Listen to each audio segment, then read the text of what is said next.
मैं इससे पूर्व की आदरणीय आचार्य नरेंद्र मैत्रेय जी का स्वागत करूं। एक और दुखद सूचना भी है कि आर्य समाज 4 नंबर के संस्थापक सदस्य आदरणीय ज्ञान प्रकाश गुप्ता जी, उनका निधन हो गया है। कुछ दिन पूर्व ही उनकी धर्मपत्नी दया गुप्ता जी का कोरोना से निधन हो गया था। वो दोनों ही आर्य समाज 4 नंबर के संस्थापक सदस्य रहे हैं। सन 1974 के अंदर एक चबूतरे के ऊपर आर्य समाज का उन्होंने प्रारंभ किया था, 4 नंबर आर्य समाज, जो कि आज भव्य और दिव्य रूप से स्थापित है। तो ऐसे आदरणीय ज्ञान प्रकाश गुप्ता जी को भी हम समस्त आर्य समाजों की ओर से, आर्य केंद्रीय सभा की ओर से अपनी श्रद्धांजलि अर्पित करते हैं। अब हमारे मध्य में आदरणीय आचार्य नरेंद्र मैत्रेय जी उपस्थित हो चुके हैं और बहुत ही सुंदर अपने चर्चा के द्वारा और बहुत ही सरल और हृदयग्राही चर्चा के द्वारा आप हमारा मार्गदर्शन विगत कई माह से कर रहे हैं। आपका इस कार्यक्रम से जुड़ने के लिए, समय देने के लिए बहुत बहुत स्वागत और धन्यवाद मैं ज्ञापित करता हूं। आज जो हमारा विषय चल रहा है, संध्या क्या, क्यों और कैसे करें, इस विषय को आगे बढ़ाते हुए अपने विचारों के द्वारा हम सभी का मार्गदर्शन करेंगे। मेरी विनम्र प्रार्थना है आदरणीय आचार्य नरेंद्र मैत्रेय जी से, कृपया इस विषय के प्रवाह को आप आगे प्रवाहित करें। आदरणीय आचार्य नरेंद्र मैत्रेय जी। बहुत बहुत धन्यवाद जितेंद्र जी। आवाज आ रही है? जी आचार्य जी। नमस्ते जितेंद्र जी। नमस्ते। नमस्ते माता राजपुत्रा जी। आइए सभी करबद्ध होकर के श्रद्धा पूर्वक उपविष्ट हों। ओम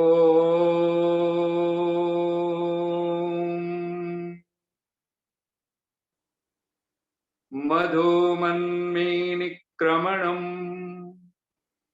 मधुमन्मे परायणम् वाचा वदामि मधुमत् भूयासं मधुसन्दृशः।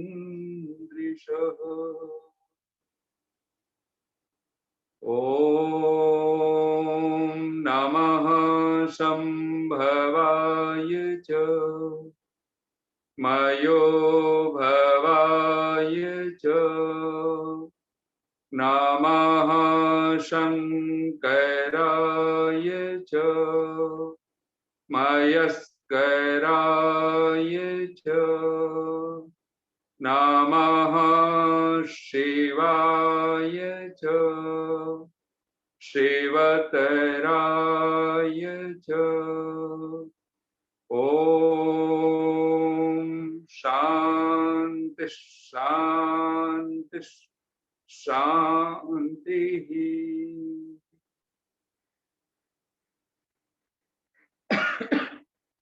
उपस्थित धर्मप्रिय सज्जनों, मातृशक्ति,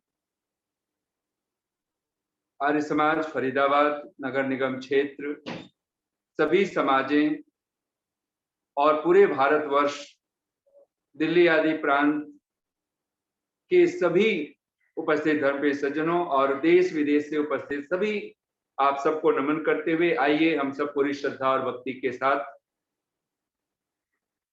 जिस सत्संग को हम लोग इस समय प्रारंभ किया हुआ है, और भक्ति का सीधा सा अर्थ ही है परमात्मा की आज्ञा का पालन करना। हम सब सौभाग्यशाली हैं कि महर्षि देव दयानंद के उस पावन विधा में, क्योंकि वैदिक संध्या क्या है, संध्या उपासना हम कैसे करें, क्यों करें, ये बहुत बार अगर हम विचार करें तो ऋषि दयानंद के पूर्व उस काल में वैदिक संध्या का कोई सीधा सीधा स्वरूप, ध्यान करने का सीधा सीधा स्वरूप हमारे समक्ष नहीं था। आज ऋषि की महती कृपा से हमारे पास उस वैदिक स्वरूप को कि हम कैसे परमात्मा का ध्यान करें, कैसे उसका चिंतन करें, कैसे उसका मनन करें और उसकी विधा क्या हो, किस समय हम उसकी उपासना में बैठें, समय का बहुत बड़ा महत्व ऋषि दयानंद ने हमारे समक्ष प्रस्तुत किया है। और वो समंत्रक संध्या उपासना करने की जो विधा दी है, हम लोग जब कई बार बहुत से लोग पूछते हैं कि हम लोग ध्यान कैसे करें, हमारा मन कैसे लगे, हम कैसे ईश्वर की उपासना करें, किस तरह से हम ध्यान में बैठें, तो ऋषि का सहज जो वैदिक संध्या का जो क्रम है, ये ध्यान की विधि है। सबसे पहले ऋषि कहता है आदौ शरीर शुद्धि कार्य।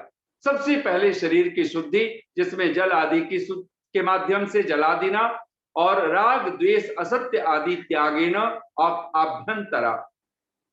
हमारे राग द्वेष और असत्य आदि जितने भी हमारे दुर्गुण हैं, दुर्व्यसन हैं, उन सब को, हिंसा, असत्य आदि, जिसको मैं भगवान पतंजलि की भाषा में कहे, महर्षि पतंजलि की भाषा में, तो वो जो यम नियम की अवस्था है वो हमारे जीवन का अंग बने। जिस पल हमारे जीवन में ये घटना घटेगी तब जाकर के हम अपने आप को पाएंगे कि हम उस अवस्था में आकर के शरीर शुद्धि, और ऋषि दयानंद ने लिखा है आत्म अंतःकरण शुद्धि अवश्यम सर्वैहि संपादनीया। ये जो आत्म अंतःकरण की शुद्धि है ये सबको अवश्य ही संपादन करने योग्य है। अगर आत्मा और अंतःकरण शुद्ध नहीं है तो फिर हम ईश्वर की उपासना, हम मानो हम बहुत दूर हैं उससे। हमारे मन न लगने के पीछे, हमारे प्रेम परमात्मा के प्रति न जगने के पीछे अगर कोई कारण है तो एक ही कारण है, हमारे आत्मा की, हमारे अंतःकरण की शुद्धि का न होना।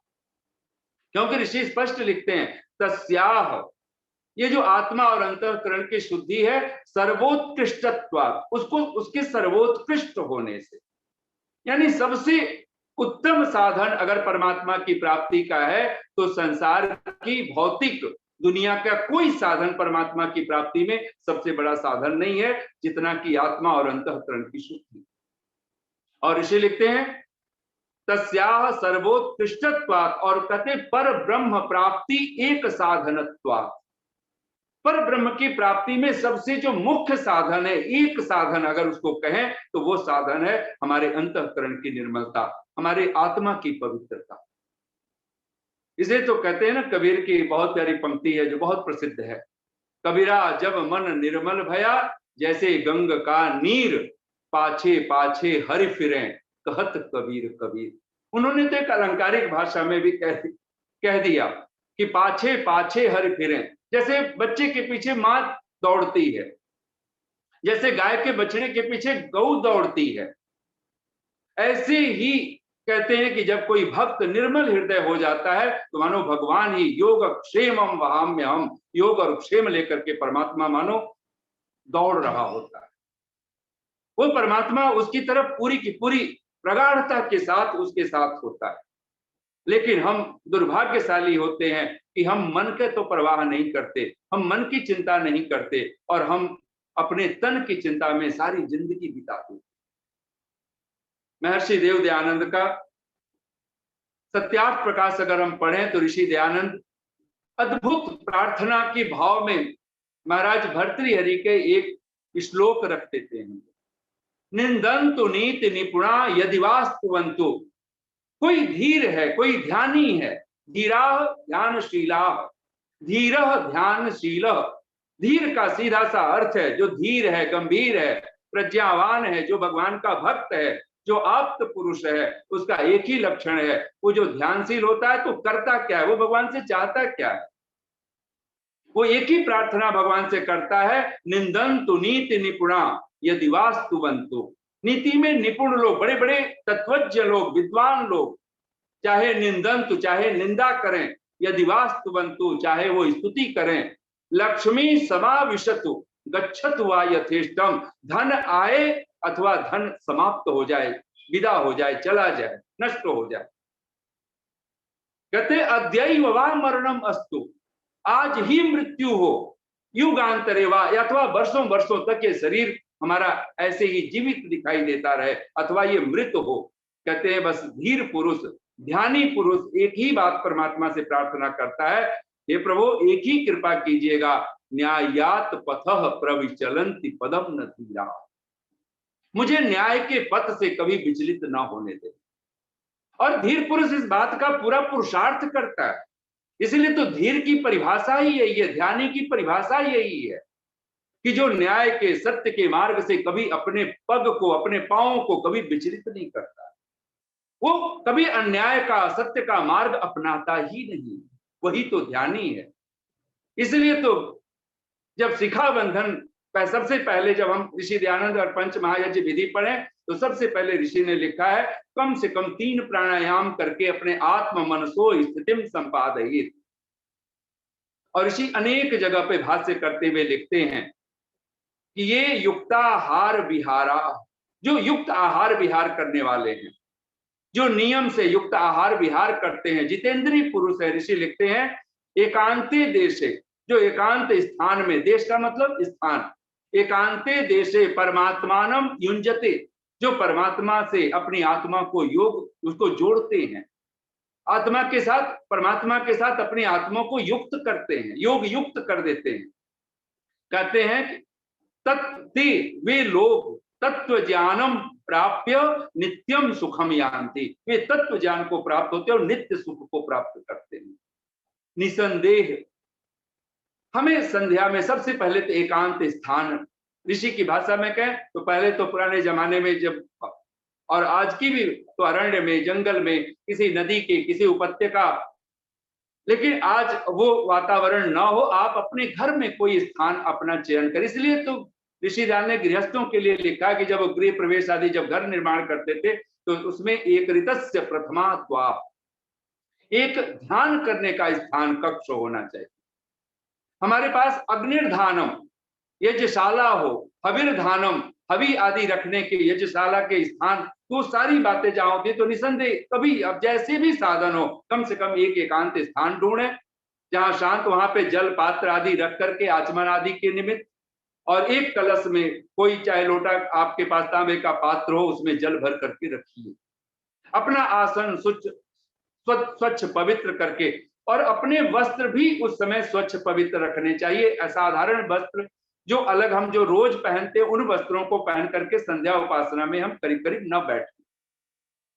हमारे वस्त्र ढीले ढाले हों, अपने घर में है, एकांत में है, तो आप सहज रूप से कोई भी सूती वस्त्र, कॉटन वस्त्र आप अपना इस्तेमाल करें और सहज रूप से सुंदर आसन पे आप बैठें। अगर बैठ सकते हैं तो बैठें, अगर आप अस्वस्थ हैं तो जिस अवस्था में है आप वहां पे भी अपने वस्त्रों की पवित्रता आदि का ध्यान रख करके, हाथ पांव को स्वच्छ करके, पवित्र करके, और आप वहां पर उपविष्ट हो, जिस तरह से आप सोफे पे बैठ सकते हैं। कहते हैं ये बिल्कुल ध्यान रखने की जरूरत है। उसके बाद आप 3 प्राणायाम कीजिए। प्राणायाम, अगर आप बाह्य प्राणायाम का ऋषि ने निर्देश किया है कि अपने सारे श्वास को बाहर निकाल करके और नाभि को भीतर की तरफ मूल बंद लगा करके, और आप जब पूरे बाहर श्वास को, जैसे प्रचर्दन विधारणाभ्याम व प्राणस्य, ऋषि कहते हैं जैसे वमन होता है, वमिटिंग होती है, उस तरह से ठुड्डी जो है ये थोड़ा सा नीचे की तरफ आता है और फिर आप पूरे श्वासों को बाहर निकाल देते हैं। इसको बाह्य प्राणायाम कहा गया। यह एक बार फिर बाहर निकाल करके फिर धीरे धीरे जब श्वास कुछ देर तक रोकना होता है, और जब न रोक पाए, लगा कि श्वास लेना मुश्किल आवश्यक है, तब धीरे धीरे धीरे धीरे आप श्वासों को लें। लेकिन निकालना वॉमिटिंग की तरह, वमन की तरह है, तीव्रता से निकालना है, लेकिन उसको लेना है तो बहुत धीरे धीरे। फिर ये एक प्राणायाम होता है। ऐसे 3 प्राणायाम, न्यूनान 3 प्राणायामान कुर्यात, ऋषि के संदर्भ है। कहते अनेन आत्म मनसो स्थितिम संपादयित, जो ध्यान करने वाला है, उपासना करने वाला है, कहते हैं जब प्राणायाम करके उस अपने आसन पर बैठता है उपासना के लिए, तो और ये उपासना का समय, सबसे बड़ी बात जो हम बार बार दोहरा रहे हैं, ये संधि बेला में ही करने की आवश्यकता है। प्रातःकाल सूर्योदय से पूर्व और सायंकाल सूर्यास्त के बाद की जो घड़ी है, कम से कम 1 घंटा, वो जो समय है, उस घड़ी में बैठ करके आप जितना समय अधिक से अधिक लगाएं। तब ऋषि कहते हैं कि इसके बाद जब आप बैठे तो सबसे पहले शिखा बंधन, अपने हाथों को अगर शिखा है तो बांधे। महिलाओं के पास कम से कम ये सौभाग्य है, आप अपने जूड़े आदि को, जो भी बाल बिखरे हैं उनको आप बांधें, वहां अपना हाथ का स्पर्श करें। ब्रह्मरंध्र का स्पर्श करना भी उस क्षण बहुत बड़ी बात है।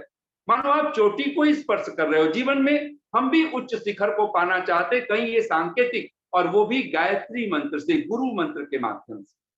तो ऋषि लिखते हैं शिखा बंधन, शिखाम, और जो शिखा बंधन है, कहते हैं रक्षा करणम, वहां पर परमात्मा से ये जो शिखा बंधन करते हैं, इसका क्या है? तो कहते हैं परमेश्वर सर्व सत्कर्मसु सर्वदा सर्वत्र रक्षेत, वह परमात्मा हमारी सर्वदा रक्षा करे सब भले कामों में, शुभ कार्यों में। कहते हैं परमात्मा की, कहते हैं प्रार्थिता सन जगदीश्वर, और निसंदेह भक्ति विश्वास करता है कि मैंने पुरुषार्थ करके जो मैंने भगवान से प्रार्थना की है। ऋषि दयानंद का अगर आप भाष्य पढ़ें, पहला ही मंत्र का जब इसे तोर्जे त्वा मंत्र है, तो वहां पे ऋषि स्पष्ट उसकी भूमिका में लिखते हैं, उत्तम कर्म सिद्ध्यर्थम ईश्वर प्रार्थनीय। आप सब एक बार अपने मन में बोलिए, उत्तम कर्म सिद्ध्यर्थम ईश्वर प्रार्थनीय। और इसी के भाव में, इसी की भूमिका में ऋषि इस मंत्र की व्याख्या करते हैं, भाष्य करते हैं इसे तोर्जे मंत्र का। यानी हर एक उत्तम कार्य की सिद्धि के लिए हम एकमात्र अगर कुछ करने योग्य है तो कहते हैं वो प्रार्थना, स्तुति, तो वो परमात्मा से ईश्वर प्रार्थनीय, ईश्वर प्रार्थना करने योग्य है। तो यहाँ पर जब शिखा बंधन करते हैं तो गायत्री मंत्र पर हम लोगों ने थोड़ा सा, एक ओम शब्द है, ओम का महर्षि पाणिनि अर्थ करते हैं अवधातु से, इसलिए ऋषि सत्यार्थ प्रकाश में पढ़े चाहे कहीं और पढ़े तो आपने ओम का जो अर्थ है आप सब अपने मन में दोहराइए, अवति इति ओम। परमात्मा अवति, अवति के अवधातु के 19 अर्थ हैं, ऋषि ने एक अर्थ को हमारे समक्ष रखा है, अवधातु का रक्षा। वह परमात्मा सर्व रक्षक है, सब प्रकार से हमारी रक्षा करने वाला है। अवर, रक्षा, गति, कांति, प्रीति, ऐसे करके 19 अर्थ हैं। तो वहां पे एक अर्थ को लिया कि अवधातु का अर्थ है, अवधातु से ओम शब्द बनता है, और कहते हैं कि इसका रक्षा करना, और रक्षा करने में सब गुण जो परमात्मा हमें करना चाहता है, देना चाहता है। अगर हमने कह दिया कि हे प्रभु तू ही मेरा सर्व रक्षक है, तो फिर कुछ और कहने को बाकी नहीं बचता है, सब कह दिया। फिर उन्हीं में अगर आप सत्यार्थ प्रकाश पढ़ें, जब 100 नामों की बातों की व्याख्या की बात करते हैं ऋषि दयानंद, तो कहते हैं अथ ओंकारार्थ, ओंकार के अर्थ जब उसका भाष्य करने लगते हैं, ओम शब्द सन्नो मित्र जब मंत्र लिखा है तो वहां ओम कह करके, और फिर जब ओम के ओंकार के अर्थ करते हैं तो 9 नाम है ईश्वर के। ओंकार के वो 9 नाम वो ईश्वर के ओम के अर्थ हैं। तो वो 9 अर्थ क्या है? तो पहला, मस्तिष्क में जब आप गायत्री मंत्र पढ़े, जब ब्रह्मरंध्र पे रखा है तो आपने ओम कहा परमात्मा को, और वह ओंकार कैसा है? तो सर्व रक्षक है। वह ओंकार क्या है, क्या करता है? तो पहला नाम याद रखिए, अकार, उकार, मकार, ये जो 3 मकार है, 3 अक्षर है, 3 वर्ण है। तो अकार से 3 नाम है, उकार से 3 नाम है, और मकार से 3 नाम है। 3 यानी कुल 9 नाम है। तो विद्वानों के, चिंतकों की भाषा में, ऋषियों की भाषा में ये 9 ये प्रणव भी कहलाते हैं। एक तो है नव का अर्थ नूयते, स्तूयते, प्रकर्षेण नूयते स्तूयते यह सह प्रणव, जिसका हम प्रकर्षता से स्तवन करते हैं, उसकी स्तुति करते हैं, तो कहते हैं वो प्रणव है। और वो प्रणव ये 9 नाम है। तो आकार से आप सब अपने मन में एक बार दोहराइएगा, मैं बोल रहा हूं। ओम के ये 9 नाम ओम के अर्थ हैं, ओंकार के अर्थ हैं। पहला, अ से विराट, अग्नि, विश्व, ये 3 आदि शब्द लगा है। उकार अक्षर से लिखते हैं हिरण्यगर्भ, वायु, तेजसः।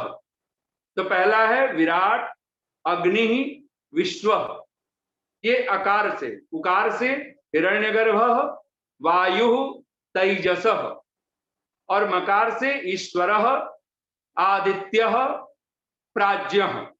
ये 9 नाम हैं, बहुत सुंदर है। तो यहाँ पे आप लोग देख रहे हैं विराट, अग्नि, विश्व, हिरण्यगर्भ, वायु, तेजस, ईश्वर, आदित्य, प्राज्ञ। जब आप इसी को संस्कृत में बोलेंगे तो विराट, अग्नि, विश्व, हिरण्यगर्भ, वायु, तेजस, ईश्वर, आदित्य, प्राज्ञ। तो 3 नाम अकार, उकार, मकार से मिलके बना है। ऋषि कहते हैं ये सर्वोत्तम नाम है, प्रसिद्धतम नाम है, यानी परमात्मा का सबसे सर्वोत्तम, सबसे उत्तम, प्रसिद्धतम। और इस नाम के साथ परमात्मा का संबंध कैसा है? तो ऋषि ने लिखा है जैसे पिता पुत्र का संबंध होता है, जैसे माँ और बेटे का संबंध हो। इसको और हम आसान कर लें तो माता का पुत्र का जैसे संबंध हो, पिता पुत्र का जैसे संबंध हो, जो हमारी पिता शब्द है और पितृ शब्द जब हम कहते हैं तो माता पिता दोनों की गणना हो जाती है। इसलिए हम कई बार सोचें पिता पुत्र कह दिया तो क्या वो माता शब्द नहीं है? ऐसा नहीं। जब हम पितृ शब्द प्रयोग करते हैं, पितृ यज्ञ कहते हैं, तो माता पिता दोनों को हम लेते हैं। तो यहाँ भी ऋषि कहना चाहता है कि ओंकार शब्द के, ओम शब्द के साथ परमात्मा का संबंध कैसा है। जब हम ओम बोलते हैं, जब हम ओम का जप करते हैं, तो मानो हम जैसे परमात्मा का, जैसे पिता और पुत्र का संबंध होता है एक जगत में, संसार में, माता का बेटे के साथ, पुत्र के साथ, संतान के साथ जो संबंध होता है, प्रेम होता है, कहते हैं ऐसे परमात्मा का अपने ओम नाम से प्रियता है। ये फिर ओम कह करके फिर हमने भू, भुवः, स्व।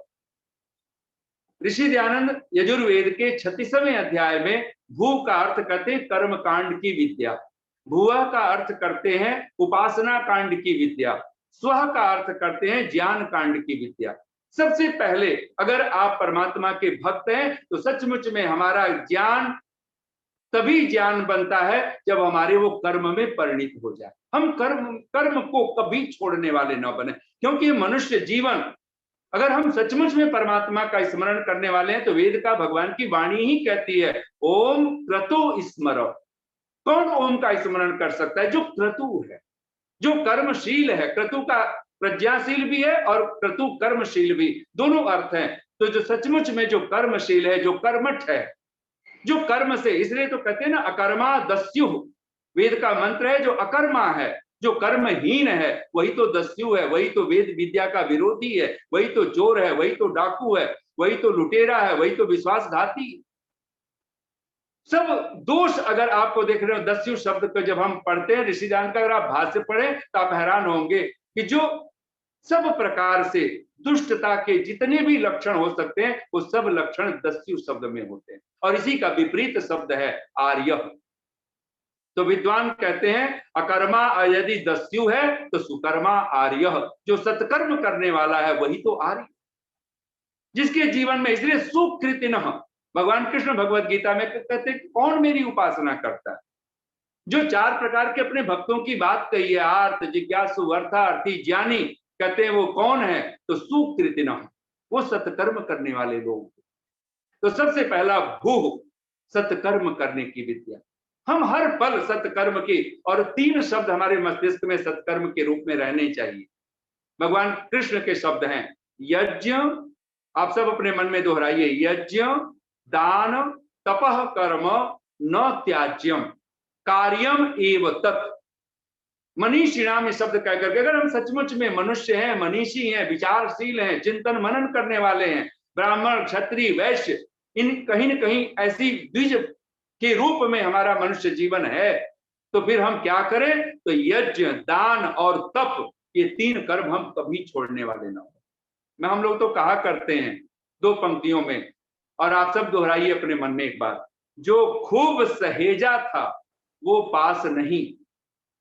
जो खूब, क्योंकि शरीर भी आज है, कल रहे ना रहे कुछ पता नहीं, और ये आज तो कम से कम इस महामारी ने तो ये स्मरण भी दिला रही है कि शरीर आज नहीं कल, आज नहीं अगले पल छूट जाने वाला, अस्वस्थ है ये। आने वाले कल पल में ये ठहरेगा कि नहीं ठहरेगा, रहेगा कि नहीं रहेगा। जीवन तो ऐसा है, पानी बीच बतासा, बुलबुले की तरह से। जगत तरैया भोर की सहजो ठहरत नाई। सहजो बाई कहती हैं ये जगत कैसा है? क्षण भंगुर है। जगत तरैया भोर की सहजो ठहरत नाई। जैसे सुबह, अगर कभी आप सुबह जगे ब्रह्म मुहूर्त में, तो जगने वाला देखता है सुबह भोर में असंख्य तारे दिखाई देते हैं, लेकिन देखते ही देखते जैसे ही सुबह की लालिमा, अब सुबह सूरज उषा की लालिमा आती है, और कहते एकदम से एक क्षण में ही सारे तारे विदा हो जाते। जगत तरैया भोर की सहजो ठहरत नाही। जैसे पानी अंजुरी मान, जैसे जल में, जल को अंजलि में भर लें, कितनी देर टिका पाएंगे उसको? वो रिस रहा है तो रिस ही तो गया। ये ऐसा, ये जो क्षणभंगुर जीवन है, इस जीवन को जिस दिन हम आत्मसात कर लेते हैं और पहचानना शुरू कर देते, सत्कर्मशील जिस दिन हम बनना शुरू हो जाते हैं, कहते हैं कि ये भू और ये कर्मशील ही है जो उपासना, इसलिए भुआ का अर्थ उपासना कांड किया है ऋषि। जो कर्मशील है वही ओम का स्मरण कर सकता है, जो सत्कर्मशील है, और उससे 3 कर्म कभी ना छूटे, यज्ञ, दान, तपह कर्म। ये 3 अगर आपसे नहीं छूटते, इसलिए विद्या तपोभ्याम भूतात्मा। अगर सचमुच में प्राणियों को अपनी आत्मा की शुद्धि करनी है, अंतःकरण की शुद्धि करनी है, तो ये कर्म आपकी शुद्धि के कारण बनते। जिस पल आप ते पंक्तियां फिर से दोहरा लीजिए मन में, जो खूब सहेजा था वो पास नहीं। हम लोग सारी जिंदगी करते रहते, इकट्ठा करते रहते, क्लिंगिंग माइंड बन करके ये समेट लो, ये सहेज लो, वो इकट्ठा कर लो, और करते किस लिए हैं कि मुसीबत में काम आएगा। और आपको पता है जब असली मुसीबत आती है तो चीजें धरी की धरी रह जाती हैं। अगर दुर्भाग्य अगर जीवन में आना है तो सब आपके वस्तुएं, पदार्थ सब पड़ा रह जाता है और वो काम नहीं आने वाला। इसलिए वो कौन सी वस्तु है जो मृत्यु भी जिसको ना छीन सके। वो कहते हैं, ऋषियों ने उसको तो एक शब्द में कह दिया, वो धर्म है। धर्मानुगो गच्छति जीव एक। उस धर्म को क्यों ना हम अभी संभाल, उस चीज को, उस संपदा को, उस पावन संपत्ति को, उस धन को क्यों ना अभी संभालें, जिसको कोई छीन ही नहीं सकता। और अगर उसको बांटे तो अनंत गुना बढ़ता है। जो खूब सहेजा था वो पास नहीं, लेकिन जो खूब लुटाया था वो अब भी है खजाने में। जिसको हम लुटाते रहते हैं, बांटते रहते हैं, उसकी कभी कमी नहीं होती। मैं पंक्तियां बार बार कहा करता हूं, तुलसी कर पर कर करो। तुलसी हम लोग रोज संध्या में बोलते हैं, करतल कर पृष्ठे। तुलसी कर पर कर करो, किसी के हाथ के ऊपर तो हाथ रखो, अर्थात देने वाले हाथ हो, दाता वाले हाथ। तुलसी कर पर कर करो, करतर कर न करो, किसी के हाथ के नीचे हाथ न आए, ये हमारी निरंतर प्रार्थना होनी चाहिए। हमारे दाता देने वाले हाथ हो, मांगने वाले हाथ न हो। हम भिखारी न बने, हम दाता बन करके जिए। तुलसी कर पर कर करो, करतर कर न करो, जादिन करतर कर करो, तादिन मरण करो। जिस दिन हाथ भिखारी वाले हाथ बन गए, कह रहे उस दिन तो मानो मृत्यु आ गई, मृत्यु। इसलिए तो स्वामी रामतीर्थ कहा करते थे, जब तक तू जी ताज बनकर जी, जब तक तू जी ताज बनकर जी, पुजारी मत बन भगवान बनकर जी। पुजारी क्या करता है, वो मांगता है, चाहे वो मंदिर का बैठा पुजारी की बात नहीं है, जो भी पूजा याचना में केवल हाथ फैला रहा है। इसलिए तो चिंतक कहते हैं, साधु कहते हैं, प्रार्थना उसी की पूरी होगी जो पुरुषार्थ करता है। जो हम भगवान से मांग रहे हैं उसी को कण भर ही सही देना तो सीखें।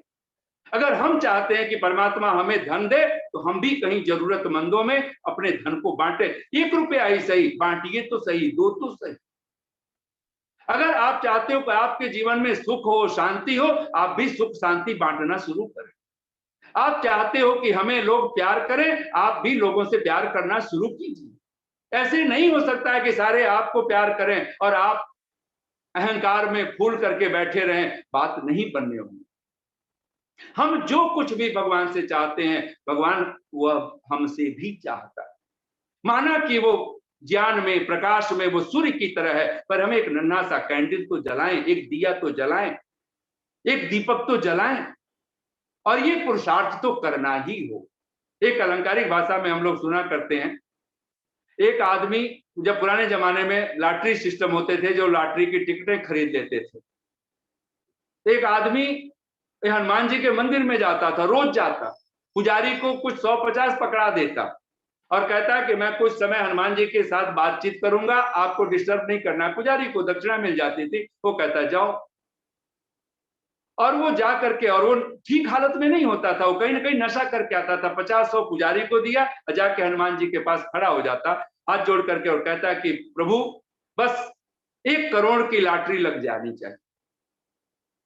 और रोज नियम बना दिया उसने, 100-50 रोज पुजारी को दे और रोज हनुमान जी से कहे बस 1 करोड़ की लॉटरी, और कुछ नहीं चाहिए, बस 1 करोड़ की लॉटरी। और कहते कोई 6 महीने बीते पुजारी के, तो बहुत क्या ऐसा यजमान अगर आए, ऐसे पुजारी अगर आए, जो पूजा करने वाले भक्त आए, तो फिर तो हमारे तो बहुत अच्छे। कहते कोई 6 महीने बाद एक दिन तो साक्षात, तो कथा कहती है, वो अलंकारिक कथा है, हनुमान जी साक्षात प्रकट हो गए और उसको जब वो मांग रहा था, कह रहा था, प्रार्थना कर रहा था कि प्रभु बस 1 करोड़ की लॉटरी लग जानी चाहिए, कहते हैं हनुमान जी ने सामने प्रकट हो गए और उसको एक जोर का थप्पड़ उसके गाल पे लगा दी। वो बिलबिला पड़ा, उसने कहा प्रभु हम 6 महीने से प्रार्थना कर रहे थे 1 करोड़ के, हम आपको कहां तकलीफ देने के लिए कुछ कह रहे, आप क्यों प्रकट हुए, आप क्यों हमारे सामने आए। हनुमान जी एक तो थप्पड़ मारे और कहे ना समझ पागल, तू 6 महीने से मुझे रोज कहता है कि 1 करोड़ की लॉटरी की टिकट मेरी लग जानी चाहिए, तू 10 रुपए की लॉटरी की टिकट तो खरीद। वो रोज पुजारी को संतुष्ट करता था लेकिन 10 रुपए की लॉटरी की टिकट कभी नहीं खरीदी, और रोज 1 करोड़ की लॉटरी की बात करता था। ये भले हास्यास्पद हमें लगे, लेकिन हम अपने जीवन में झांके तो हम भी वो 10 रुपया खर्च करने को राजी नहीं। हम भी सारी जिंदगी सब कुछ कर रहे हैं, हम सारी जिंदगी हम भी भगवान से बहुत कुछ कह रहे हैं, लेकिन भगवान, और हम भी कहीं, वो भी नशे में था, वो भूल ही गया था, वो 1 करोड़ की बात करता था, और वो नशेड़ी, वो पागल, वो नासमझ कोई और नहीं, वो हम ही लोग। जब हम कहते हैं कि हमारी ये कामना पूरी नहीं होती, हम किसी नशे में हैं, किसी, अब कभी खुद ढूंढ करके हमने देखा कब। तब भगवान कहता है भूः भुवः। जब आपके जीवन में सत्कर्म आकर के प्रतिष्ठा लेता है, आप उपासना वाले हो जाते हैं। इसलिए उपासना में मन लगाने का, उपासना से जुड़ने का एकमात्र ढंग हो सकता है तो सत्कर्म। जिस दिन आपके जीवन में सत्कर्म के प्रति श्रद्धा जग जाए, यज्ञ के प्रति, दान के प्रति, लुटाने के प्रति, बांटने के प्रति, जिस दिन दाता बनकर के, जब तक तू जी ताज बनकर जी, पुजारी मत बन, भगवान बनकर जी। क्योंकि भगवान एक ही काम करता है, देता है, देता है, देता है, लेता तो कभी है ही नहीं। क्या हम दे सकते हैं? लेकिन फिर भी भगवान कहता है ये जो कुछ मैंने तुझे दिया है, एक बार तू मुझे समर्पण तो कर। इस जगत में ही उसको बांटना है। माँ को दीजिए, पिता को दीजिए, भाई को दीजिए, बहन को दीजिए, बांटिए, बांटिए, बांटिए, बांटिए। एकमात्र उपाय है शतहस्त समाहर। अगर 100 हाथ, इसी भाषा में बोलिए, अगर इसकी बहुत लंबी चौड़ी व्याख्या करने की जरूरत भी नहीं, सिर्फ अगर भगवान के यही अर्थ आप करते हो कि 100 हाथ कमाने वाले हो, तो भगवान कहता है 100 का 100 हो, 7 का 100 अर्थ है, तो कहते हैं कि 1000 हाथ बिखेरने वाले होने चाहिए। आप 1000 हाथ, 909 हाथ और इकट्ठा कीजिए, जो बांटें, जो लुटाएं, जो दें, और जो चाहते हैं वही आपको बांटना पड़ेगा। आप सुख चाहते हो, सुख बांटना पड़ेगा। आप लाभ चाहते हो, लाभ बांटना पड़ेगा। आप जीत चाहते हो, आपको जीत बांटनी पड़ेगी। ऐसा नहीं हो सकता हम जीतना चाहें और दूसरों को हरा हरा करके, बात नहीं बनने वाली। इसलिए भगवान कहता है स्वः।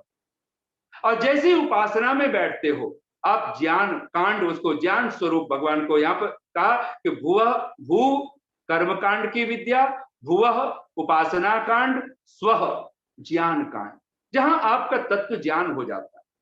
सारी मिथ्या, सारी अविद्या मानो जैसे नष्ट हो जाती है। भिद्यते हृदय ग्रंथि, जब ऋषि कहता है भिद्यते हृदय ग्रंथि छिद्यन्ते सर्व संशया, सब संशय छिन्न भिन्न हो गए, सब तिरोहित हो गए, कुछ बचा ही नहीं है, कोई संशय नहीं है। अब तुझ पर त्वमेव प्रत्यक्षम ब्रह्मासि, ऋषि की भाषा में हम कब श्रद्धा से कह पाएंगे कि तू ही तो है। इस नासमझी को कब तोड़ पाएंगे? ये दुनिया जो दिख रही है वो दिख रही है, पल भर का तमाशा है, पलक खोले हुए हैं तो दिख रही है, पलक बंद कर लिया अभी कुछ नहीं। इसलिए कहते हैं ना, ध्यान का अर्थ है आंख बंद हो, इससे पहले हमारी आंख खुल जानी चाहिए। आंख बंद होगा, ये शरीर, ये सब विदा होने वाला है, सब इसका नाम ही है, मृण्मय है, ये मरते है, मरण धर्मा है। चिन्मय हम हैं, उस चिन्मयता को जिस दिन हम पहचानेंगे उस दिन पाएंगे भू भुवः स्व। तब ऋषि अगर पंचमहायज्ञ विधि में पढ़े, अब देखिए अब क्या भाव बनता है। जब आप स्व में आते हो, तत्व ज्ञान में, तब आपको लगता है भू, प्राणों का प्राण, भू रीति वही प्राण। ये प्रभु मेरा प्राण अगर कोई है तो तू ही तो है। फिर वो प्राण नजर आता है, फिर हमें श्वासों के पीछे नहीं, फिर तो न्यायात पथ प्रविचलन्ति पदम न धीरा। एक ही बात भगवान से कहेंगे, प्रभु ये शरीर आज है अथवा न रहे, धन रहे अथवा न रहे, विद्वान लोग, नीति निपुण लोग चाहे निंदा करें चाहे स्तुति करें, पर एक ही बात मैं तुझसे मांगता हूं, न्यायात पथः प्रविचलन्ति पदम न धीरा। मेरे पद, मेरे पांव कभी न्याय के पथ से कभी विचलित न हो, कभी सत्य का मार्ग, धर्म का मार्ग हमसे कभी न छूटे। ये भक्त मांगता है, यही तो मांगेगा। इसलिए धीमहि शब्द के ऋषि दयानंद के ही अनेक अनेक भाष्य अगर आप पढ़ें, धीमहि का अर्थ है ध्यायेम, हम ध्यान करें आपका। धीमहि का अर्थ है दधीमहि, हम धारण करें आपको।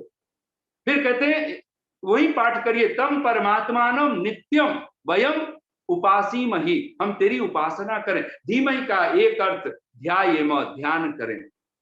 धीमहि का एक अर्थ दधीमहि, धारण करें। धीमहि का एक अर्थ उपासीमहि, हम उपासना करें। ध्यान, धारण, उपासना, ये सब कुछ संभव है जब वही प्राणों का प्राण बनता है। भुवः तो ऋषि लिखते हैं वो अपने स्वभक्तों को। इसलिए तो बात बहुत बार प्रश्न लोग उठाते हैं, क्या परमात्मा देवहितम कहा है तो क्या वो देवों का हितकारी है और लोगों का नहीं? तो निसंदेह अगर हित चाहता है वो राक्षसों का क्यों चाहेगा, असुरों का क्यों चाहेगा? परमात्मा देवताओं को ही चाहता है और देवता वही है। परोपकाराय सताम विभूति, ऋषि दान का एक वाक्य आप सब अपने मन में एक बार दोहराइए, मैं फिर से बोल रहा हूं। परोपकाराय सताम विभूतयः, जो सज्जन है, जो देवता है। इसलिए देवता का अर्थ भी अगर महर्षि यास्क करते हैं तो क्या करते हैं? देवो दानाद्वा, दीपनाद्वा, द्योतनाद्वा, द्यू स्थानो भवतीतिवा, ये 3-4 अर्थ महर्षि यास्क कर देते हैं। देवता कौन है? जिसके जीवन में दान है। परोपकाराय सताम विभूतय, ऋषि ध्यान कहते हैं कि जो सज्जन लोग हैं, सत्पुरुष हैं, उनका सब कुछ, तन मन धन सब कुछ परोपकार के लिए होता है। और ये परोपकार, इसी का नाम धर्म है। परोपकार करना धर्म और पर हानि करना अधर्म। ये स्वामी जी के शब्द हैं, महर्षि देव दयानंद के शब्द हैं। और निसंदेह अगर आप दूसरे संतों को भी पढ़ें तो आप अनेक जगह पे परहित सरिस धर्म नहीं भाई, पर पीड़ा सम नहीं अधमाई। गोस्वामी तुलसीदास जी कहते हैं परहित सरिस धर्म नहीं भाई। अगर धर्म भी अगर जीवन में आप चाहते हो धारण करना, ये परोपकार रूपी सत्कर्म हमारे जीवन में आ जाए और हम पाएंगे परमात्मा तो प्राण बन चुका है। और कहते हैं भुवः, अपने भक्तों को, धर्मात्माओं को, जो धर्मात्मा भक्त हैं, जिनके जीवन में परोपकार ही परोपकार है, कहते हैं उनको परमात्मा क्या करता है? दुख से अलग करके सुख में उसको स्थापित कर देता है। सुख में रखने वाला है, दुख से अलग कर देने वाला है, कैसा भी दुख हो। मैंने सुना है एक साधु के पास, एक गुरु के पास एक शिष्य पहुंचा और उसने कहा कि गुरुदेव, हम आपको देखते हैं, आपके जीवन में भी बहुत सारी घटनाएं घटती हैं। कभी आपके मैंने भी देखा आपकी पत्नी चल बसी, पर हमने आपको कभी दुखी नहीं देखा। हमारे घर में अगर कोई छोटी सी घटना होती है, हम तो महीनों वर्षों धैर्य नहीं मान पाते। ये कैसे संभव होता है? आप कैसे क्यों नहीं दुखी होते? हम क्यों दुखी हो जाते हैं? हमारे घर में कोई विपदा आए, कोई दुख आए, हम उस दुख से घिर जाते हैं। वो कहते हैं उस गुरु ने, उस साधु ने तत्क्षण एक नारियल दिया। नारियल दे करके, नारियल पूरी साबुत, और उसने कहा कि इसको ऐसा करो कि इसका जो नारियल है, इसके ऊपर जो खोपड़ी है, खोल है, उसको अलग कर दो। नारियल बिल्कुल साबुत, जो बीच वाला है वो सीधा साबुत लेकर के आओ। कहते वो कच्चा नारियल था। वो कहा कि गुरुदेव ये बिल्कुल नहीं हो सकता है, इसमें पानी भी है, ये कच्चा है, ये कैसे अलग अलग होगा? तो कहते हैं उस गुरु ने तत्क्षण एक दूसरा नारियल दिया जो सूखा हुआ, बिल्कुल जो हम लोग अपने कलश आदि पे रखते हैं। तो कहते हैं वो सूखा नारियल दिया और उसने उसको लेकर के धीरे से हिलाया तो देखा कि आवाज हो रही है। उसने कहा गुरुदेव ये हो सकता है, इसमें ना पानी है और ये बिल्कुल अलग हो सकता है। थोड़ी देर में वो सूखा नारियल, वो बिल्कुल साबुत नारियल तोड़ के लाया। गुरु ने कहा तूने कुछ समझा? उसने कहा गुरुदेव ये मैं तो पूछ रहा हूँ आपके जीवन में सुख क्यों है, शांति क्यों है, और मेरे जीवन में दुख क्यों है? तो गुरु ने कहा दिया तो उत्तर। उसने कहा मैं समझा नहीं। बोले कि तू उस नारियल की तरह अपने आप को रखे हुए है जो कच्चा नारियल है, जो पानी खोपड़ी सबसे चिपका हुआ है। और भगवान की कृपा हुई, मैं इस नारियल जैसा बन गया हूं जो अपने खोल से अब चिपका हुआ नहीं हूं, इसलिए तू साबुत इस नारियल को लेके आ पाया। जिस दिन राग द्वेष मिट गया उसी दिन पाएंगे कि जीवन में सब सुख उतर। इसलिए तो भगवान कपिल कहते हैं रागो पहतिर ध्यानम, जहां निर्विषयम मना कह करके पुकारा, ध्यानम निर्विषयम मना, ये भी भगवान कपिल का सूत्र है, लेकिन वही कपिल कहते हैं रागो पहतिर ध्यानम, ये राग नष्ट हुआ, द्वेष नष्ट हुआ और आपने पाया कि परमात्मा की कृपा बरस पड़ी।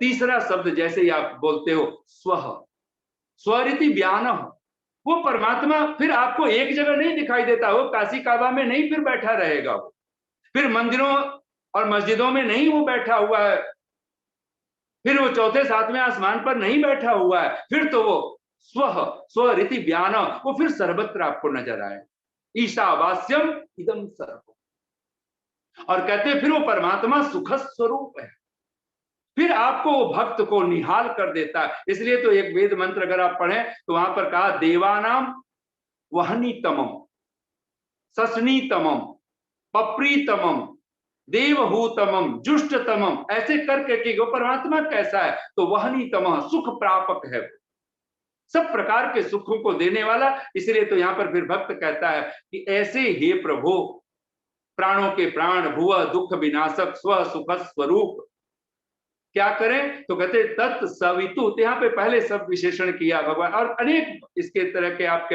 अन्वय हो सकते हैं। तो यहाँ पर कहा सवितु, परमात्मा कैसा है, सर्व जगत को उत्पन्न करने वाला है। पहली बात मस्तिष्क में आए, ये जो संसार हमें खुली आंख से दिखता है, इसको किसी ने बनाया है और उसका नाम है सविता, सर्वस्व प्रसविता, इस जगत को बनाने वाला, मुझे बनाने वाला। हमने अपनी माँ से पूछा, हमने अपने पिता से पूछा मैं बना कैसे। अनेक आप चिंतकों को, वैज्ञानिकों को अगर आप पढ़ें सुने, आप हैरान होंगे। वो कहते हैं कि हमारी श्रद्धा इस बात पे बनी है कि हम अगर साइंटिस्ट हैं तो हम किसके साइंटिस्ट हैं, अगर हम डॉक्टर हैं, हम इंजीनियर हैं, हम वैज्ञानिक हैं, तो कहता है कि हम विचार करते हैं अगर ये शरीर का, मैं डॉक्टर हूँ, विशेषज्ञ हूँ, मैंने डॉक्टरेट प्राप्त कर लिया है, अगर ये शरीर डॉक्टरेट करने योग्य है तब तो, और इस शरीर को बनाने वाली मेरी माँ नहीं है, ना अनपढ़ ना पढ़ी लिखी, कोई कितना भी डिलीट कर ले और कहे नहीं मैंने बच्चे को बिल्कुल मैंने ही बनाया है, ऐसा नहीं हो सकता। एक अनपढ़ माँ गांव की आदिवासी, उसने भी नहीं बनाया है, तो पढ़ी लिखी ने भी नहीं बनाया। कोई अनपढ़ बाप नहीं जानता है तो पढ़ा लिखा बाप भी नहीं जानता है कि ये शरीर कैसे बना, ये बुद्धि कैसे, ये मन कैसे बना, ये प्राण कैसे काम कर रहे हैं, ये शरीर के सारे अंग प्रत्यंग कैसे काम कर रहे हैं, हम नहीं जानते। और वैज्ञानिक कहते हैं कि हमें मानना पड़ता है कि वह है। तो सवितु, जब भी इस संसार को देखें, एक बात, इसको बनाने वाला, इस जगत को रचने वाला और सब ऐश्वर्य को देने वाला। अगर संसार में ऐश्वर्य चाहिए, अगर हम कहते हैं परमात्मा का नाम ईश्वर है तो ईश्वर इसीलिए है, वो परम ऐश्वर्य वाला है। और कहते हैं देवस्य, सबकी आत्माओं का प्रकाश करने वाला, शुद्ध स्वरूप, सब सुखों का दाता। ये हम विश्वानिदेव मंत्र करते हैं, वहां पे भी सविता और देवता के दो अर्थ आपको मिलेंगे, दो अर्थ। यहां पर भी सबकी आत्माओं का प्रकाश करने वाले का क्या मतलब हुआ, हम इस शरीर में आत्मा रूप में, हम अपनी आत्मा की पहचान कैसे करते हैं, हमें हमारे माता पिता जो भी हम लोग एक उभय योनि में आके के बैठे हैं, अन्यथा तो हम आत्माओं की तरह सूक्ष्म रूप से पता नहीं कहाँ हो। जो मोक्ष में है वो तो परमात्मा का आनंद ले सकते हैं, जिनको मोक्ष नहीं मिला है, जो जन्म मरण की भव चक्र से विदा नहीं हुए हैं, वो कहाँ भटकना होता। तो कहते हैं कि हमें हमारी आत्माओं का प्रकाश करने, हमें शरीर देने वाला, हमारी आत्मा को ये 17 सूक्ष्म तत्वों से हमें जोड़ देने वाला अगर कोई है तो वह परमात्मा, वह देवता है। और वो हमें भी चाहता है हम भी देवता बने, हम भी कुछ निर्माण करें, विध्वंस नहीं।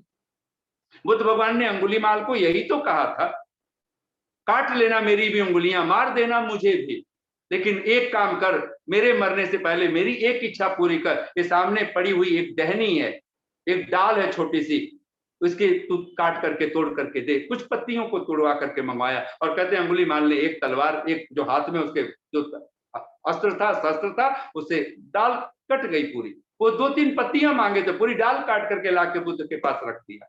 बोले बताइए अब क्या करना है? बोले बस अब यही करना है कि इस डाल को फिर जोड़ दे उसी पेड़ में।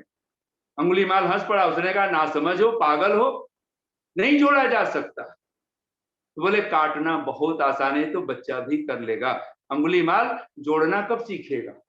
और कहते हैं बस इतनी सी बात उसको चुभ गई। मैंने सचमुच में, मैं काट तो सकता हूं, मैं तोड़ तो सकता हूं, मैं जोड़ना कब जानता हूं?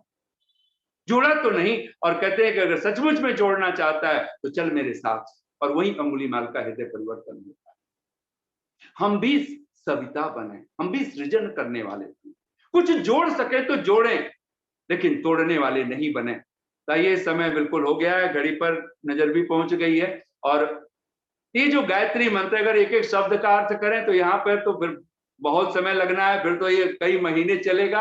लेकिन एक छोटा सा ये मैं गायत्री मंत्र की इसलिए महिमा पे थोड़ा सा, मैं आगे मंत्रों का तो भावात्मक अर्थ लूंगा। यहाँ ये 3 शब्द कहना जो व्याहृति वाले हैं, ये बहुत महत्वपूर्ण है। और जो देव सविता है, ये परमात्मा का अद्भुत नाम है। इसका कहते हैं वो जो देव सविता परमात्मा है, वरेण्यम भर्गः, उसका जो वरेण्य अति श्रेष्ठ, ग्रहण करने योग्य परमात्मा कैसा है? वरेण्य है। अगर एक बार अगर हमने हाथ फैलाया तो मानो अब पकड़ लिया, अभी ले लिया उसको। जैसे हम लोग पंक्तियां बोलते हैं ना, बड़े अलंकारी भाषा में, बहुत प्यारी पंक्ति है, तुम प्रतीक्षा में हमेशा खड़े थे और मैंने ही न देखा। परमात्मा जैसा सहनशील कोई होगा? एक तरफ वो कहता है कि हमें मध्य मांस, ये सब सप्त मर्यादा कवयस्त, सप्त मर्यादाएं जो मनुष्यों को, तो कहते हैं वेद की वाणी में है ये, सप्त मर्यादा कवयस्त तक।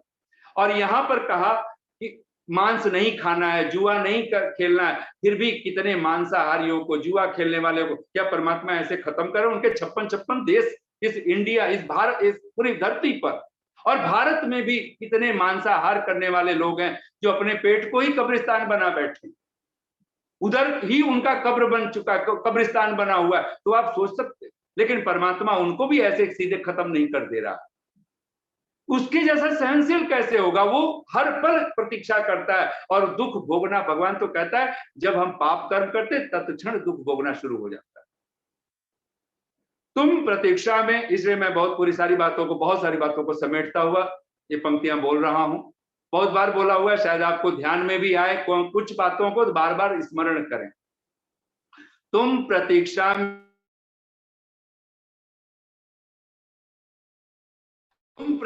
में हमेशा खड़े थे और मैंने ही न देखा, एक सुरभित सांस आती थी कहीं से, धूल से हम खोजने कहां लगे, एक सुगंधी आ रही थी, और वो सुगंधी किसी और की नहीं, कस्तूरी कुंडल बसे मृग ढूंढे बनवाई, वो परमात्मा ही सुगंधी था, और हमारी ही हृदय में, हमारी ही नाभि में बैठा हुआ, पर हम कहां ढूंढने निकल पड़े।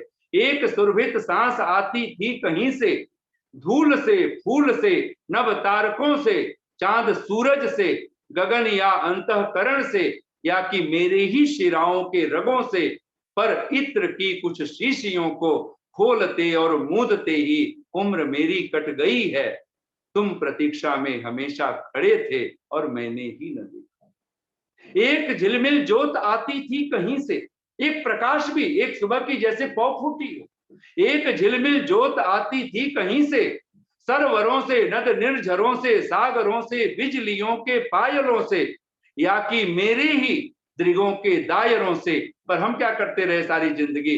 पर मृत्तिका के, मिट्टी के, चाहे सोना हो चांदी हो, सब मिट्टी ही है, जो मिट्टी से जन्मा है। कब हम इस नासमझी को तोड़ेंगे? वह मिट्टी ही तो है। पर मृत्तिका के कुछ दियों को जलाते और बुझाते ही उम्र मेरी कट गई है। और भगवान कहता है एक हीरक से हृदय में तुम जड़े थे और मैंने ही न देखा। वो हमेशा परमात्मा कहीं और नहीं, आसमानों पे नहीं बैठा है, हित प्रतिष्ठम है वो, हित ईश्वरः सर्वभूतानां, ईश्वरः सर्वभूतानां हृदय से अर्जुन तिष्ठति। ये जिस दिन अपने मन में, मस्तिष्क में बिठा लेंगे, निसंदेह परमात्मा की कृपा के भागी होंगे। और 2 पंक्तियों में कहते वाणी को विराम दे रहा हूं। एक बार इस संध्या को, इस उपासना को ध्यान में रख लें। सबसे बड़ी रक्षा भगवान से मांगे तो न्यायात पथ प्रविचलंति पदम न धीरा। हे प्रभु, तू हमें भी धीर बना दे, हमें भी तू गंभीर बना दे, हमें भी अपना ध्यानी बना दे, अपना उपासक बना दे। और तेरे उपासक वही होते हैं कि मौत आज आए चाहे वर्षों बाद आए, धन आज रहे अथवा धन समाप्त हो जाए, लोग निंदा करें, बड़े बड़े विद्वान लोग अथवा स्तुति करें, पर एक ही कृपा करना प्रभु, न्याय के मार्ग से, सन्मार्ग से, वेद के पथ से, तेरी भक्ति के मार्ग से मैं कभी अपने पांव कदम कभी पीछे हटाने वाला ना। और ये जिस दिन हुआ उस दिन आप पाओगे कि जीवन में परमात्मा की कृपा बरस पड़ी। और इसीलिए तो ऋषि दयानंद धन्यवाद दे पाते हैं भगवान। उनको नहीं कोई शिकवा है, कोई शिकायत है कि 4 वेद का भाष्य करना था। प्रभु ये शरीर तो मैं तो 300-400 वर्षों की बात कर रहा हूं और कहां 59 वर्ष में ही मेरा शरीर छूट रहा है। क्या ऐसे शत्रु पर मैं विजय नहीं पा सकता था? क्या मैं पहचान नहीं सकता था? नहीं, कोई शिकायत नहीं। ये शरीर जा रहा है, रहे चाहे जाए। और सत्यार्थ प्रकाश में ऋषि ने प्रारंभ में भी और उपसंहार में भी इस महाराज भर्तृहरि को स्मरण किया, इस श्लोक को।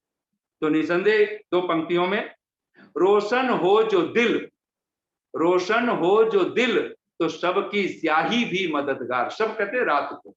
रोशन हो जो दिल, अगर आपका हृदय रोशन हो गया, रोशन हो जो दिल, तो शब की स्याही, स्याही मतलब वही काली अमावस की रात, रोशन हो जो दिल, तो शब की स्याही भी मददगार। और कहते हैं गर दिल बुझ गया तो दिन का उजाला भी है बेकार। अगर दिल बुझ गया है तो बाहर कितने भी 1000 वाट के हम रोशनियां पैदा कर लें, सूरज उगा हुआ हो, फिर भी वो व्यर्थ सिद्ध होगा, दिन का उजाला भी है बेकार। इसलिए एक ही कार्य करना है, हम अपने दिल को, अपने हृदय को, इसको जगाएं, इसको उद्बुद्ध करें। और इन्हीं शब्दों के साथ अंत में भगवान से प्रार्थना करते हुए कि आप सबके जीवन में परमात्मा की ये भक्ति, ये संध्या उपासना, ये सबसे महत्वपूर्ण है। और जो भगवान का ध्यानी बन जाता है, उपासक बन जाता है, उससे बड़ा इस धरती पर परोपकार करने वाला, धर्म करने वाला, दूसरों का हित करने वाला, मंगल करने वाला। लोग सोचते हैं ध्यानी उपासक बनेंगे तो शायद हम स्वार्थी हो जाएंगे। नहीं, सचमुच में अगर कोई ध्यानी उपासक होगा, कोई ऋषि दयानंद जैसा, उस जैसा कोई परोपकार कोई नहीं कर सकता है। राम जैसा कोई ध्यानी होगा, भगवान कृष्ण जैसा कोई होगा, पतंजलि कपिल कणाद जैसा होगा, उस जैसा उपासक उस धरती का वही तो उपकार कर सकता है, वही तो सब दुनिया के दुखों को हरने में समर्थ हो सकता है। इतनी शांति और प्रेम से आप सबने सुना, बहुत बहुत साधुवाद, बहुत बहुत धन्यवाद। ओम शम। बहुत बहुत धन्यवाद आचार्य जी, बहुत सुंदर चर्चा और इतनी सारी बातें आपने बताई, छोटे छोटे सूत्र। बीच बीच में मैं तो कुछ कुछ बातें नोट कर पाया, कुछ और रिकॉर्डिंग को सुनूंगा दोबारा तब नोट कर पाऊंगा। तो बहुत सुंदर चर्चा आपने की। और राम सिंह वर्मा जी कुछ कहना चाह रहे हैं, संभव है, भरतपुर से हमारे मध्य में जुड़े हुए हैं। नमस्ते। नमस्ते श्रीमान जी। नमस्ते जी। बहुत बहुत धन्यवाद, बहुत अच्छा साहब आचार्य जी ने उद्बोधन दिया। मुझे कुछ ये पूछना था कि महर्षि ने तीसरे समुल्लास में लिखा है धीमहि धरेमहि ध्यायेम और दधिमहि। तो धरेमहि शब्द को भी थोड़ा सा आप व्यक्त कर दें, इसका भाव क्या होगा, तो ये बड़ी कृपा हो गया। धारण करना अर्थ है, धारण करना। तो ये सारे शब्दों का अर्थ ही धारण करना, धीमहि का भी। हाँ, वो बिल्कुल ठीक है। दधीमहि कहते हैं तभी भी धारण करना अर्थ है, धरेमहि कहें तो भी धारण करना ही अर्थ है। अपनी आत्मा में धारण करना, कहीं अंतःकरण में धारण करना, तो वो संस्कृत भाषा में अनेक ऐसे शब्द बन जाते हैं। तो वो पर्यायवाची आप समझ लीजिए, ऐसे भी आप पर्याय के रूप में वो क्रिया रूप कह सकते हैं। ये पर्यायवाची शब्द हैं। हाँ, अब जैसे अभी पंचमहायज्ञ विधि पढ़े आप, तो वहां संस्कृत में कहते हैं उपासी मही। तो उपासी मही माने उपासना करें, तो वहां उपासना शब्द भी आपको उसी धीमहि का अर्थ भी आपको उपासी मही भी है, उपासना भी करें। हाँ, बहुत सुंदर, बहुत बहुत धन्यवाद आपका। धन्यवाद, बहुत धन्यवाद आचार्य जी, इतने सुंदर चर्चा हमारे मध्य में रख रहे हैं। और विगत लंबे समय से कई विषयों को लेकर के श्रृंखलाबद्ध तरीके से, और अब जो विषय चल रहा है संध्या क्या है, कैसे करें, क्यों करें, और बहुत सुंदर तरीके से उस पूरे विषय को हमारे तक आप पहुंचा रहे हैं। आपका बहुत बहुत हृदय से धन्यवाद। हमारे श्रोता जितने भी इस कार्यक्रम से जुड़ते हैं सभी बहुत भाव विभोर हो जाते हैं, बहुत अच्छे प्रकार से आपके इस प्रवचन को वो सुनते हैं और अन्य कार्यक्रमों को छोड़कर भी और अन्य कार्यक्रमों को पूर्ण करके तब यहाँ पर बहुत सारे लोग जुड़ते हैं। मैं देख रहा हूँ